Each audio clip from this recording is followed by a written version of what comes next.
ना जिया जिंदगी एक पल भी, तुझसे होके जुदा सुन जरा।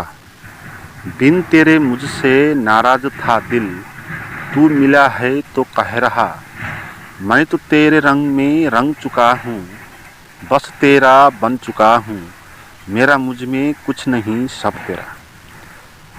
मैं तो तेरे ढंग में ढल चुकी हूँ, बस तेरी बन चुकी हूँ। मेरा मुझ में कुछ भी नहीं, सब तेरा, सब तेरा।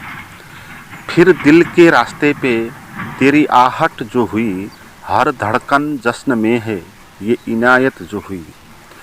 फिर दिल के रास्तों पे तेरी आहट जो हुई, हर धड़कन जश्न में है ये इनायत जो हुई।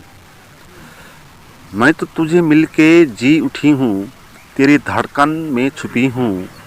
मेरा मुझ में कुछ भी नहीं, सब तेरा, सब तेरा। जिस पल तू साथ मेरे, उस पल में जिंदगी है। तुझे पाके पाया सब कुछ, अब ख्वाहिश अब नहीं है। जिस पल तू साथ मेरे, उस पल में जिंदगी है। तुझे पाके पाया सब कुछ, कोई ख्वाहिश अब नहीं है। मैं तो बस तुझसे ही बना हूँ, तेरे बिन मैं बेवजह हूँ। मेरा मुझे कुछ भी नहीं, सब तेरा, सब तेरा। ये गीत बहुत सुंदर है, उत्कृष्ट है, मगर छोटी इसमें सुधार कर दें, छोटा व्याख्या इसमें डाल दे कोई अनुभवी का, तो ये गीत और उत्कृष्ट और सुंदर हो जाता है। और आप इसको पी सकते हो, इस गीत को पी के आप जी उठ सकते हो, इस पे आप मर के फिर उठ सकते हो। मगर इसमें क्या, थोड़ा सा क्या व्याख्या डालना है। इसमें जो संबोधक है, इस गीत को जो कहने वाला है मैं, वो किसको कह रहा है कि सब तेरा, तू ही है। ये तू कौन है? ये तू अगर ठीक हो तो ये गीत फिर सर्वोत्कृष्ट हो जाए। मगर इसमें जो तू होगा वो तू है एक प्रेमी। ये गीत कोई एक नायक एक नायिका से कह रहा है, उसकी अंतरतम की आवाज़ है और नायिका के प्रति समर्पित है, प्रेमी के प्रति समर्पित है। वो प्रेमी को देख के उसके साथ प्रेम का अनुभव करके ये अनुभव कर रहा है कि जब तू मिला तब जाना कि ज़िंदगी क्या है। जब तू मिला तब जाना कि इससे पहले तो मेरी जो ज़िंदगी थी वो तो मृत्यु थी, इसलिए मैं मर के फिर जी उठा। तो तुझे पाके मैंने सब कुछ पाया है, तू नहीं तो कुछ भी नहीं, इस तरह का अनुभव रहा है। एक छोटा सा प्रेम का अनुभव में भी इतना बड़ा आनंद हो सकता है, इतनी बड़ी प्रतीक्षा हो सकती है, इतना बड़ा राग हो सकता है। मगर प्रेमी के साथ जब ये अनुभव होगा, ये दीर्घकालीन आपको होगा नहीं, क्योंकि जो प्रेमी है वो अभी कोई एक वस्तु की तरह ही है, कोई एक आदमी की तरह ही है। आप जो उसको प्रेम करते हो वो भी एक आदमी की ही तरह हो। आपके अंदर मैं है, उसके अंदर भी मैं है, और एक मैं दूसरे मैं को कह रहा है कि तेरे बिना कुछ नहीं।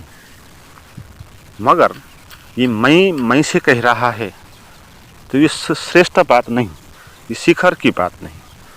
मगर इसमें प्रेमी के मैं प्रेमिका के मैं में मिट जाए, डूब जाए और प्रेमी और प्रेमिका एक हो जाए, तो फिर जो अनुभव होगा एकत्व का, वो होगा आनंद का, वो सत्य का। मगर दो अलग अलग रह के जो अनुभव होगा उसको हम कहेंगे सांसारिक प्रेम का है। ये दीर्घकालीन नहीं है। अभी आपके मन में ऐसा भाव उठा, भाव बहुत सुंदर है, मगर ये वास्तविकता तो है नहीं, है ना। उस प्रेमी के साथ जब आप बैठोगे, उसके साथ रहोगे तो आपको पता चल जाएगा कि ये तो कुछ भी नहीं। लगता था कि इसके बिना कुछ भी नहीं, इसके पाके ही मैंने जीवन को जाना, आनंद को जाना। मगर अब जो ये मिल गई, फिर ये ज़िंदगी बेकार हो गई। और कैसे इससे नाता तोड़ ले। तो हर एक प्रेमी मिलता भी है और बिछोड़ भी करता है ना? वो शादी भी करता है और संबंध विच्छेद भी करता है। और जो जितने प्रेम के साथ, आशा के साथ शादी करते हैं, उनके संबंध में और ज़्यादा जटिलता आ जाती है। इसलिए बात संबंध विच्छेद करने तक पहुंच जाती है। तो इस सांसारिक प्रेम में, व्यक्तियों के बीच में जो होने वाले प्रेम है, उसमें सब तेरा, ये तो हम कहेंगे, मगर ये भी कहेंगे सब तेरा मगर तू मेरी है। तो असल में हमने खुद के ही मान के रखा है कि सभी मेरा। अहंकार का ये परिभाषा है, ये सब मेरा है, अहंकार की घोषणा है। मगर प्रेम में आपको ये अनुभव होता है कि आपका तो कुछ नहीं, आपसे भिन्न और भी कोई कुछ है, आपसे मूल्यवान कोई और भी है, ऐसा अनुभव होगा तो आपका अहंकार मिटने लगेगा। तो हर प्रेम में अहंकार मिटता है। इसलिए लोग प्रेम से पीड़ित हो जाते हैं और प्रेम से भागना चाहते हैं। हर कोई आदमी प्रेम से भागना चाहता है। पहले प्रेम में पड़ता है क्योंकि आनंद होता है, उत्सव होता है, कुछ जीवन का नया द्वार ही खुल जाता है। मगर उसके कारण अहंकार में चोट भी पहुंचने लगता है। तो धीरे धीरे अहंकार वहाँ से भागने लगेगा। तो प्रेम को निभाना बड़ी बात है। लोग प्रेम को निभाते नहीं, लोग प्रेम को टालते हैं, उसको छिपाते हैं। ये शादी करेंगे, हम बाल बच्चा बनाएंगे और प्रेम को छुपा देंगे। और वो बचा हुआ जो अहंकार है, वो अहंकार कहता है सब तो तेरा है मगर तू मेरी है। तो उसको भी अपनी बना लिया। तो अहंकार ने वास्तव में पिछले दरवाजे से बात वही कही कि सब उसी का। मगर सब तेरा ये अनुभव किसी व्यक्ति के साथ हो नहीं सकता, क्योंकि जब तक व्यक्ति रहेगा उसका हो नहीं सकता। तो सब तेरा तो परमात्मा का ही हो सकता है। तो आप परमात्मा हो गए हो तो ही सब आपका हो सकता है। आप परमात्मा नहीं हो गए, आप अपने अहंकार में ही जीते हो, तो फिर आपका कुछ भी नहीं है, आपका आप भी नहीं हो, मगर लगता है कि सब मेरा है। तो ये गीत परमात्मा के सामने उठना चाहिए, तो ही ये गीत श्रेष्ठ होगा। तो इस गीत का जो शब्द है उसके अर्थों को आप पी पाएंगे। ना जिया जिंदगी एक पल भी तुझसे होके जुदा सुन जरा।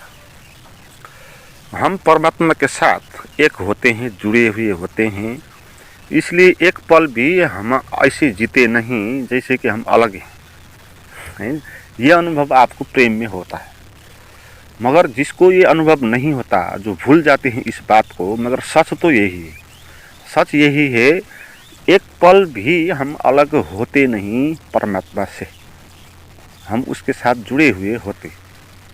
जैसे हमारा शरीर एक पल भी अलग नहीं होता अस्तित्व से, इसके अंदर हर एक पल सांस चलता ही रहेगा, है? तो शरीर जुड़ा है, इसका अर्थ शरीर कोई अलग चीज़ नहीं है जो कहीं रखी है। शरीर तो एक जिंदा है, चीज़ है, और वो प्रतिपल जुड़ी है वो सांस के द्वारा। सांस उसके अंदर नहीं डालेंगे तो वो शरीर बंद हो जाएगा। तो जिंदगी तो जुड़ी है, शरीर भी जुड़ा है, मन भी समाज से जुड़ा है, आत्मा भी जुड़ी है। तो एक पल भी हम अलग होकर जी नहीं सकते, मगर हम भूल सकते हैं। हम ये मान सकते हैं कि मुझे तो परमात्मा मिलता ही नहीं, जबकि मिला ही हुआ है प्रतिपल। बिन तेरे तुझसे मुझसे नाराज था दिल, तू मिला है तो है कह रहा। तू जब नहीं था तब मेरा दिल नाराज था, अब खुद से ही नाराज था।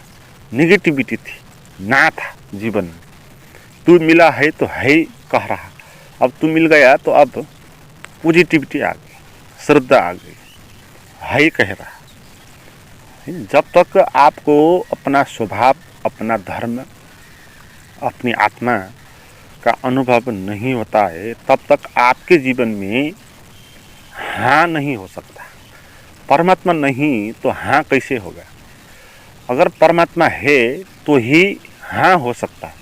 हाँ होने के लिए कुछ होना चाहिए, कुछ नहीं है तो आपको नहीं नहीं कहना हो। तो परमात्मा के अभाव के द्वारा जो हम जिंदगी जीते हैं उसमें ना होता है। परमात्मा ही नहीं तो क्या कैसे हाँ हो सकता है? और हमारी हाँ के भीतर भी ना छिपा हुआ होता है। जैसे कोई हमको कहते हैं कि आप कैसे हो जी, हम कहेंगे हाँ बहुत बिल्कुल ठीक हूँ। हाँ तो हम कह रहे हैं मगर भीतर हमको पता है कि हम बिल्कुल ठीक नहीं है। तो हमारी जो हाँ है वो वास्तव में ना है, हम छिपाते हैं और बाहर हाँ कहते का नाटक कर। मगर जब परमात्मा का या अपने अस्तित्व का या ज्ञान का अनुभव होगा तब आपकी ज़िंदगी ऐसी न हो कि आप छिपाना पड़ेगा और बाहर हाँ कहना हो। आपकी जीवन ही हाँ हो जाएगी, है न? आपकी जीवन पवित्र हो जाएगा, ज्ञान की गंगा उतर जाएगी और आप फिर कैसे ना कहेंगे उस जीवन में। सभी तरह हाँ ही हाँ होगा। जो व्यक्ति खुश होता है उसके भीतर हाँ होता है, जो दुखी होता है उसके भीतर ना होता है। आप देखें ना, जो जितना ना कहता है वो धीरे धीरे पागल होता जाएगा, और जो एक पागल हो जाता है 100% तो उसके भीतर कुछ भी हाँ बचता नहीं, हर एक चीज़ उसके भीतर ना होती है। तो नेगेटिव दृष्टि से ही देखेगा, इसको इनकार ही करेगा। जितनी भी अच्छी खबर क्यों ना हो उसको कोई प्रभावित नहीं करेगी, नहीं वो बड़ी सफलता मिलेगी तो भी उसको ना कहेगा। तो ऐसा अनुभव आपको हाँ का अनुभव होना चाहिए। मैं तो तेरे रंग में रंग चुका हूँ, बस तेरा बन चुका हूँ, मेरा मुझ में कुछ भी नहीं सब तेरा। तो जब हम परमात्मा के साथ जुड़ेंगे उसके रंग में रंग जाएंगे। ये रंग में रंग जाना है। परमात्मा जानने का अर्थ उस पे डूब जाना है, उसके रंग में रंगना है। ऐसी बात नहीं कि परमात्मा जानने का अर्थ कोई आपको वरदान मिल गया तपस्या करके, ऐसा नहीं। आपको ऐसा अनुभव होगा जैसे आकाश में आप मिल जाएंगे, आकाश के रंग और आपका रंग एक हो जाए। बस तेरी बन चुकी हूँ, मेरा मुझ में कुछ भी नहीं। तो हम इस तरह परमात्मा के रंग में रंग जाएंगे तो रंग एक ही हो जाएगा। परमात्मा का रंग अलग और हमारा रंग अलग नहीं होगा। हम शून्य हो जाएंगे तो हमारा शून्य अलग और शून्य अलग दो होता नहीं। जैसे आकाश दो होते नहीं। जैसे आपके घर के भीतर का आकाश है वो आकाश, और जो बाहर के आकाश है वो दो आकाश नहीं है, एक ही आकाश है। ये आकाश उस बड़े आकाश में ये रंग चुका है। तो हमारे भीतर का जो शून्य, हम शून्य भाव में जाएंगे तो बाहर का शून्य के साथ हम रंग जाएंगे और फिर ये अनुभव होगा कि मैं तो तेरी बन चुकी हूँ, मेरा मुझ में कुछ बचा ही नहीं। अब एक ही रंग हो गया, अब आकाश के भीतर कुछ बचा नहीं। घर के भीतर का जो आकाश है उसके भीतर कुछ बचा नहीं, वो अकेला कुछ अब बचा नहीं, है ना। अब सब तेरा हो गया, सब बाहर के आकाश का ही हो गया। ऐसा अनुभव है। फिर दिल के रास्तों पे तेरी आहट जो हुई, हर धड़कन जश्न में है ये इनाहत जो हुई। तो फिर जब तुझसे ये मिलन हो गया उसके बाद क्या हो गया, हर धड़कन जश्न में है। तो फिर हर धड़कन उत्सव होगा, हर श्वास आपको प्रफुल्लित करेगी, हर क्षण आपका आनंद और खुशी का होगा। आनंद और खुशी ऐसी क्षणिक चीज़ नहीं होती है कि कभी होगी कभी नहीं होगी।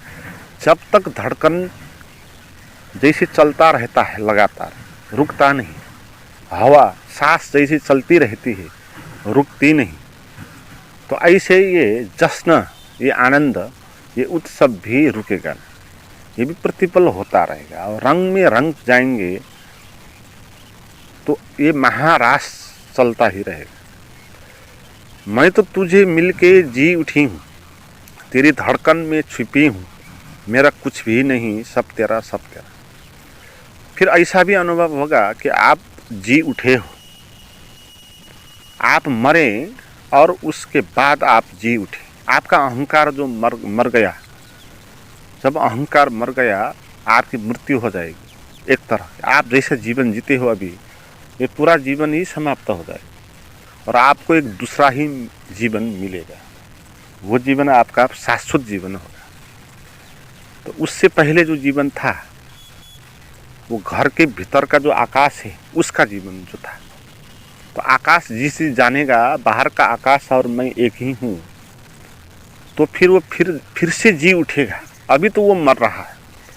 वो आकाश, घर के अंदर का जो आकाश है वो कितना छोटा आकाश है, बड़ा आकाश नहीं, और चारों तरफ दीवार है और दीवार के अंदर फंस के वो आकाश जी रहा है, तो उसको मृत्यु का भी भय है। जिस पल तू साथ मेरे उस पल में जिंदगी है, तुझे पाके पाया सब कुछ, अब ख्वाहिश अब नहीं। तो जिस पल वो परमात्मा हमारे साथ होता है उसी पल में ही जिंदगी होती है। ये ध्यान के अभाव में जो हम जीते हैं जीवन में, वो कोई जीवन है नहीं। अगर ध्यान नहीं होता इस जीवन में, तो ओशो भी कहते थे कि एक पल भी जीने जैसा नहीं। बिना ध्यान का जीवन अगर हो तो वो एक पल का भी क्यों ना हो, बड़ा क्षुद्र हो जाता है, जीने जैसा है नहीं, है ना। तो जब ध्यान होता है, जब आनंद हमारा जो स्वभाव प्रकटित होता है, आविर्भूत होता है, तभी हमको लगता है कि हमने सब कुछ पा लिया। फिर अगर वो है तो सभी कुछ है, कोई ख्वाहिश अब नहीं। अब ख्वाहिश कोई बची नहीं। ये चाह कि ये पालूं, वो पालूं, ये हो जाऊं, वो हो जाऊं, तो इस तरह के कुछ भी भीतर बचेगा नहीं। क्योंकि ये चाह से जो भी मिलता है ना, उससे कई गुना ज़्यादा अचाह से पैदा हो गया, अचाह से प्राप्त हो गया। और चाह आपको संसारिक चीज़ को ही दिला सकती है, ख्वाहिश आपको संसार की तरफ ही लेती है, परमात्मा की तरफ नहीं लेती। तो ख्वाहिश बचनी नहीं चाहिए और बचेगी भी नहीं जब आपको परमात्मा का अनुभव हो। तो जिस पल तो साथ मेरे उस पल पे जिंदगी है, तुझे पाके पाया सब कुछ, कोई ख्वाहिश अब नहीं। मैं तो बस तुझसे ही बना हूँ, तेरे बिन मैं बेवजह हूँ, मेरा मुझ में कुछ भी नहीं, सब तेरा। तो ऐसा भी अनुभव होगा कि तुझसे ही मैं बना हूँ। देखिए ना, हम परमात्मा से ही बने हुए, न हमने अपने को पैदा किया, हम पैदा हो गए, परमात्मा से पैदा हो गए और इसके साथ हम जुड़े हुए हैं। हमारे शरीर जुड़ा है, हमारा मन जुड़ा हुआ है, हमारे आत्मा जुड़ी हुई है। तो उसी के द्वारा हम बने हुए हैं और वो नहीं होता तो कोई भी अर्थ है नहीं। और उसके बिना हमारा जीवन बेवजह हो जाएगा। देखे ना, हमारा जीवन बेवजह नहीं है क्या। और लोग यहाँ देखे जो परमात्मा से टूटे हुए हैं, बेवजह जी रहे हैं, कहाँ जा रहे हैं, क्यों जा रहे हैं, कोई भी मीनिंग नहीं, परेशान है। ऐसी चीज़ों पर परेशान है जिसका कोई मूल्य ही नहीं। तो उन चीज़ों को प्राप्त करने के लिए चल रहे हैं, दौड़ रहे हैं, बड़ा भारी कंपटीशन है, भाग दौड़ मची हुई है। और देखिए, ये भाग दौड़ कोई भी मीनिंग नहीं है। इस भाग दौड़ का कोई भी मीनिंग है नहीं, क्योंकि हमको पता ही नहीं कि हम कौन है, उसको पाके क्या होगा, कुछ भी पता नहीं है। इसीलिए परमात्मा के अभाव का जो जीवन होगा वो अंधकार का ही जीवन होगा। चाहे उसमें आप जो कुछ भी हासिल क्यों न करें, वो अंधकार ही होगा, अज्ञान ही होगा। मित्रों, मेरे पास जुड़ना चाहते हैं और प्राइवेट गाइडेड मेडिटेशन सीखना चाहते हैं तो मुझे आप चैट करें, उसका नंबर और लिंक डिस्क्रिप्शन में दिया।